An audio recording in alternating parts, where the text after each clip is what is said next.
These are the bird carrion tree climber folks here.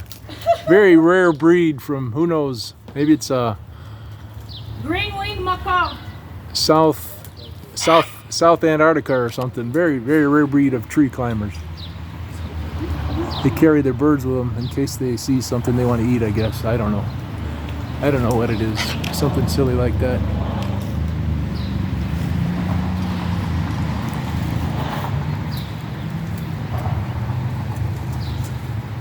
It's better to keep the bird in the house. That way he won't fly away, I guess. Or not to. It's better not to step on his tail so he doesn't fly away out the door. He's gonna get his tail clipped. Oh no! He's gonna get his tail clipped.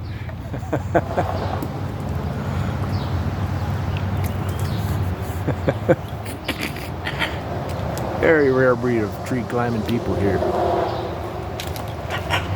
Para de ser besta, Frodo. Oops. No. I stepped on the bag of almonds. My backlight is terrible.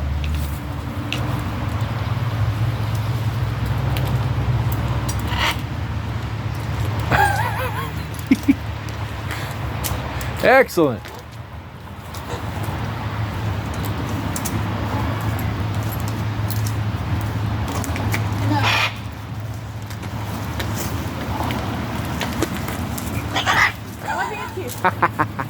Can you reach the top of that rope now to slide it down? Because that's what you have to do the rest of the way. Okay, good. The bird wants to slide it for you. Still up there? Yeah, she's almost down. She got the bird. The bird walked over to her.